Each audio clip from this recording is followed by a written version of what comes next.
Hey, this is Mark Swanson, MTC Media. So I'm old enough to remember, and don't want to date myself here, but I'm old enough to remember when the NFL and the NBA got unrestricted free agency.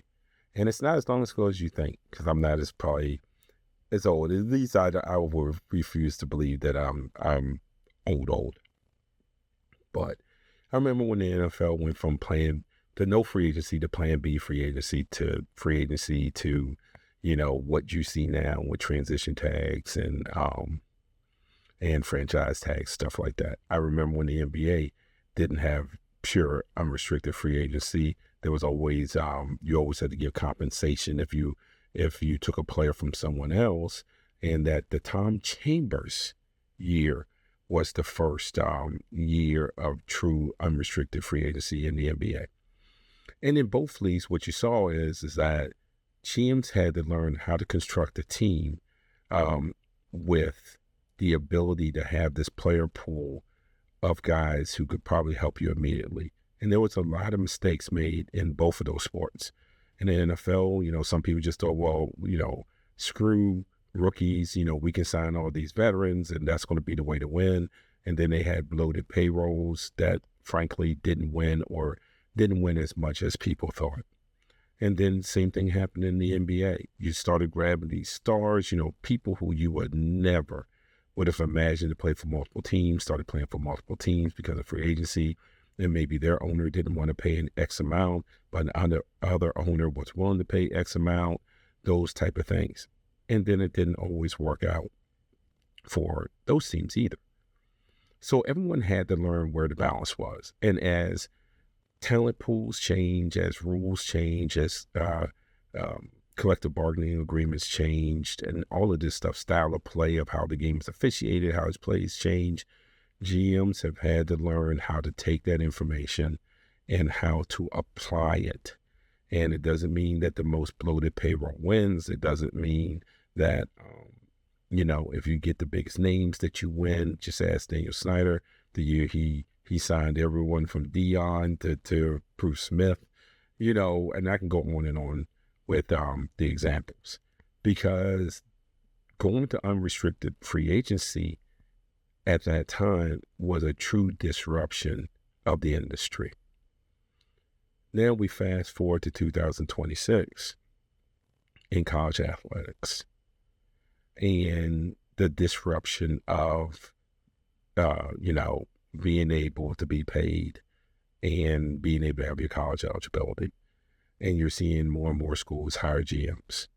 And the only thing I've heard when teams got eliminated, teams like Kentucky and stuff, oh my gosh, look how much BYU, oh gosh, look how much money they spent. Oh, this has got to be terrible because, they spend X amount and they're out the first weekend. Well, again, people are learning. The reason why I don't give college athletics as much, especially basketball, as much wiggle room as I gave NFL and the NBA is because we are in an era now that there are so many people in the job market who have done that you can hire, and they know the constructs, the principles, the workflows, and how to measure a situation and then how to apply it and all those sort of things. They have that skill set that can be applied. And in college, these universities, you think they hire coaches poorly because they're ill-equipped. GM's spots have been just as bad. Do you have a true GM? Is that position just a placeholder? Does the GM just get a list of players from the coach and then try to get those players that the coach wanted? What is the relationship with the GM? Is it a GM that comes out here and says, okay, give me what you need, and then me and my staff will do the work to get you a list. And then once you get the list, you can take a look over film and then we grab. But what you can't have is have a pseudo GM and then a coach or a coaching staff thinking that they can do everything like it's 1989, because that's just not the environment we're in. So the structure and the relationship of the school to the GM to the coach is more important than the money that is being spent right now. How are we talent acquiring? Does the workflow looks like? What does the process and procedures look like? What does the relationship look like? It cannot just be a placeholder job that you put someone in and then you kind of shove them to the back and he gets to travel, he gets all the logo gear, but truly the coaching staff is trying to do everything. There should not be a coaching staff in America trying to do everything. Should not. You need a legitimate GM. It's no different than the NBA. You need a legitimate GM. It's no different than the NFL. You need a legitimate GM, and you got to find a structure that's going to work for your individual university, which means what works at Georgetown is not going to work at North Carolina, which is not going to work at Texas, which is not going to work at Arizona, which is not going to work at Gonzaga. Not because one is better than the other, but simply because all of their structures and their environments and their landscapes are all different. That's why the hiring of the GM and how you have it structured is so important, because you have to identify those things.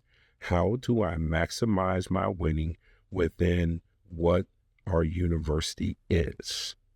Because the university is still there. So how are you doing that? Are you doing that in earnest? That means you probably have to bring in a guy who has been a GM somewhere. Maybe it's a guy or a woman, by the way. Maybe it's someone who's worked in the G League. Maybe it's someone who's worked in Europe. Maybe it's someone who's worked in the NBA. One of those people come in and just know how to put together the structure of how this should work and how to actually budget the money and how to do that, and to be able to say, hey, look, I know you want, but if we want to spend on A, B, C, D, and E, we can't spend on that. So maybe we need to find an alternative, those type of things. But again, it can't be a non-working GM. It can't be a GM who just sits there while the coach does all the work. It just can't be that way. You're not going to be successful.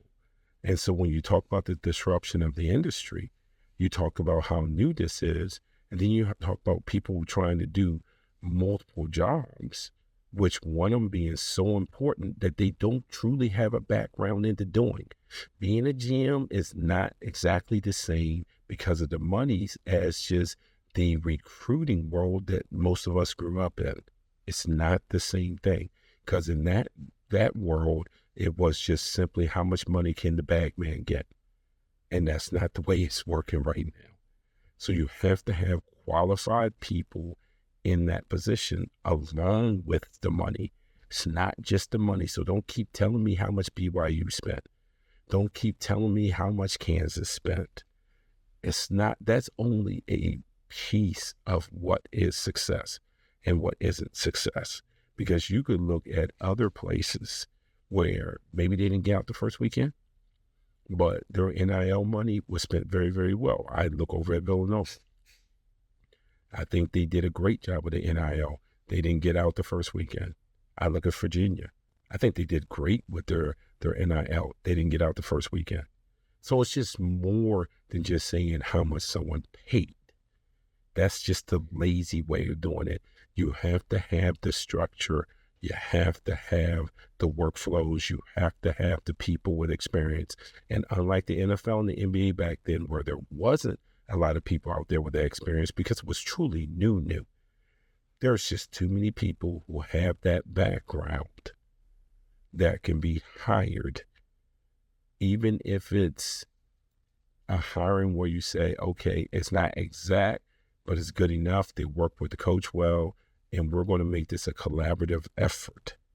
There's just too many people out there now in 2026 that has that experience.